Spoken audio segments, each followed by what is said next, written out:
Strange. The others on patrol should have returned by now. Our food will be overcooked if we wait any longer. We will just have to start without them. Would you call Master Matoya and the others?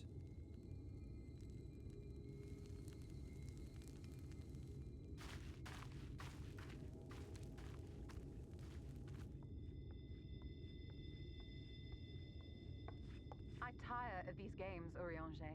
Why do you pretend you cannot see it?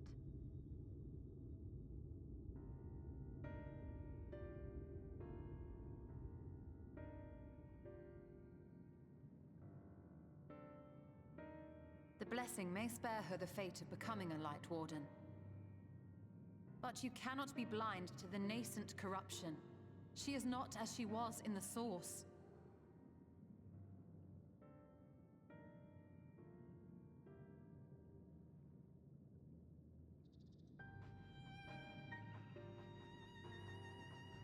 Though I have no proof, I fear that the light which poured forth from the Wardens was not negated at all. I fear it was absorbed, that she has been suffused with their light.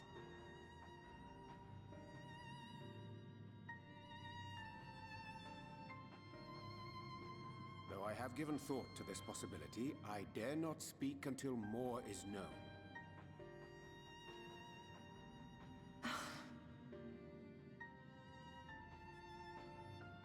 By the time you deign to enlighten us, it may be too late, if it is not already.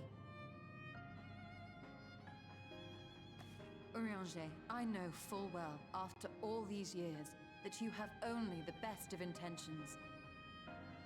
But that does not make it any easier to put my faith in a man so infatuated with secrecy. I have had my suspicions ever since the Exarch bade you speak that day. But now I must ask. The 8th Umbral Calamity and all that followed. Everything you claim to have seen. Did you?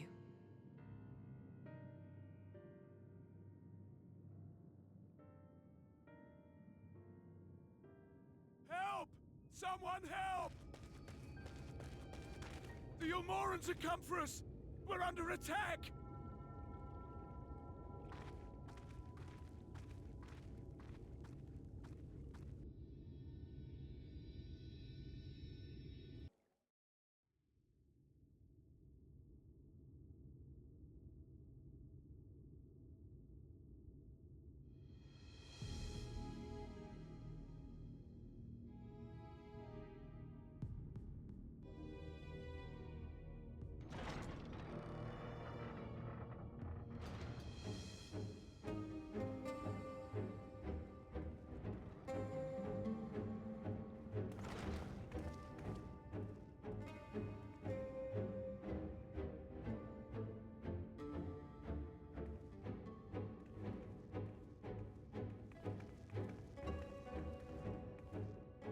Lord Forthry, how good it is to see you. How long has it been? Not since your inauguration, unless I'm mistaken. Too long, at any rate. May I say, how humbled I am to be invited not only into your city, but your home. You are as generous as ever. And you as disingenuous. Let us dispense with the pleasantries. This merry band of dissidents people are calling warriors of darkness.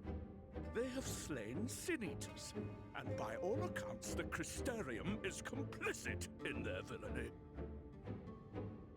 And now I hear reports of your people obstructing my soldiers, so I must ask, what exactly do you think you are doing? I might ask you the same thing. It should be clear, even to you, that defeating the Light Wardens represents the world's only hope of survival.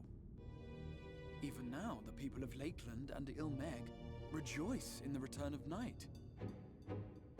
For 100 years, they yearned for a means to fight back against the Sin-Eaters, and at last they have found one. Yet you choose to stand idly by and do nothing. Why? Why? Because this hope you cling to is nothing more than a fever dream, an exercise in futility. Even should you slay the Sin Eaters, the world as we know it is beyond salvation. With what little land and resources remain, the people would be free only to starve. Before long, they would turn to violence, then to war, and ultimately usher themselves unto oblivion. They require a firm hand to shepherd them from the edge. The hand of a king, nay, a god.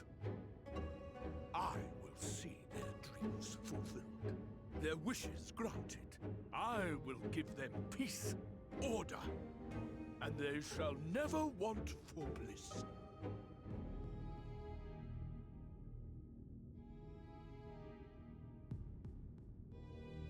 Men are fickle creatures who entertain vague ideals without the faintest notion what they cost. But a little fear can go a long way towards helping them realize what it is they truly need. Sanctuary. And they shall find none in this world save that which I afford them. That is why the Sin Eaters exist. To unite the world under my dominion. A paradise fit to grace the 8th Umbral era. What was that?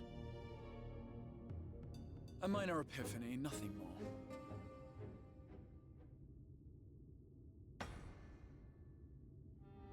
You have always held sway over those around you. Those who defy you must submit or die. What sits before me is the inevitable result of bloated privilege and unchecked power. But man is more resilient than you think.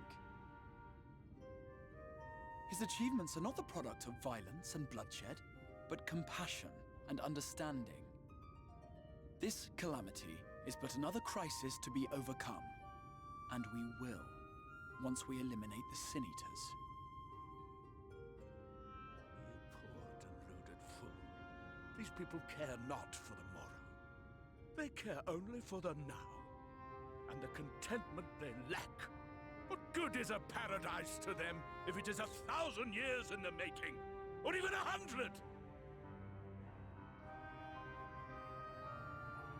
You underestimate them, Lord Forthry. They see further than you think.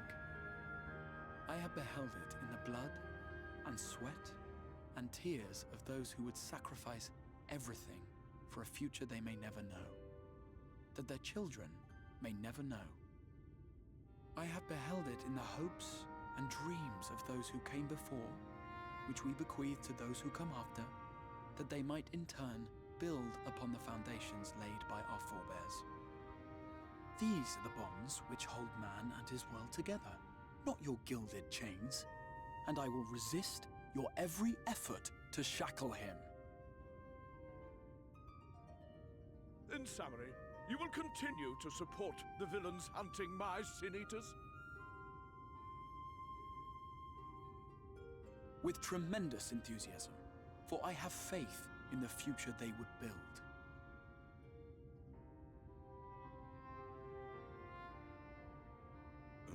Why do I even bother?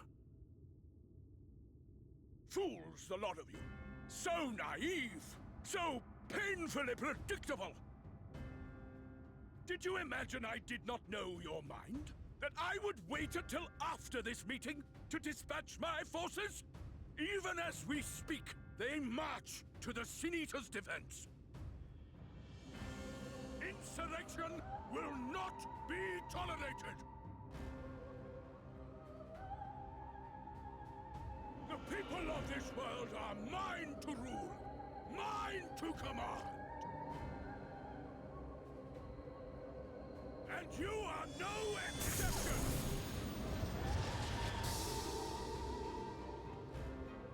What?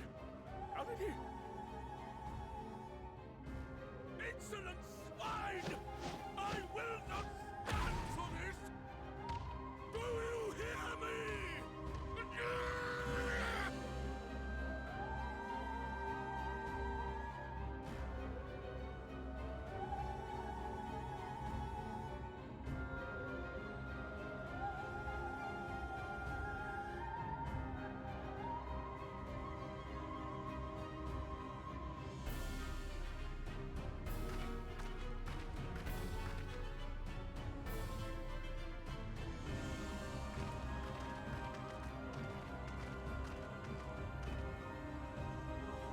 speak for the Knights Blessed?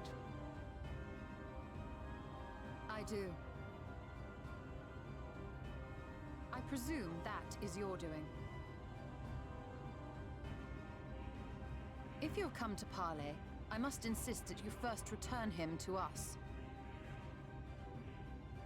You're in no position to make demands.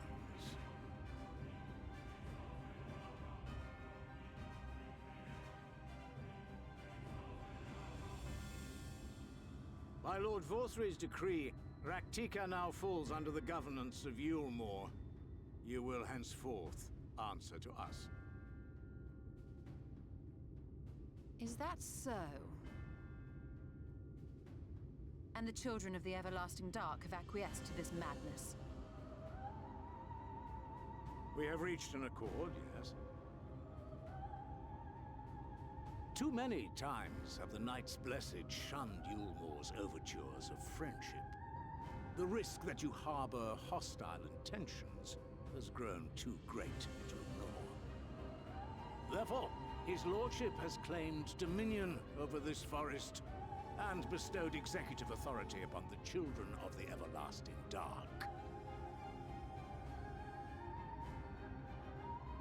In his wisdom, Lord Vorthry has agreed to recognize ours as the only permissible expression of dark worship. It's one true faith. You and your false creed are a blight on these woods. A foul, unholy corruption that must be cleansed. Little wonder the Warrior of Darkness visits both Lakeland and Ilmeg, yet shuns Raktika. Your perverted teachings hold blessed shadow at bay.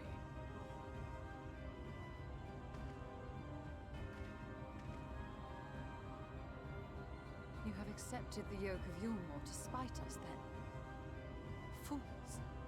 Darkness will never return to these skies while they hold sway. Those of you minded to obey his lordship are to make the woven oath with all haste. We will leave you, that you may have time to prepare. Woven oath? Are you suggesting we abandon our fate to join those zealots? What has your faith afforded you thus far? Nothing! We will guide you along the righteous path. And should we refuse?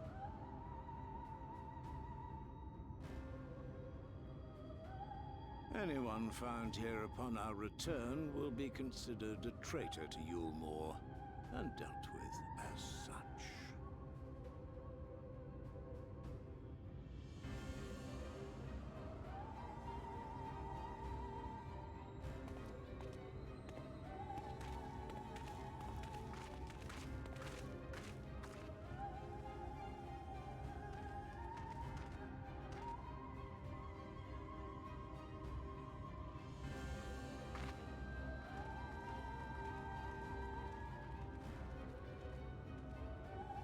We will discuss these developments after I have tended to our casualty.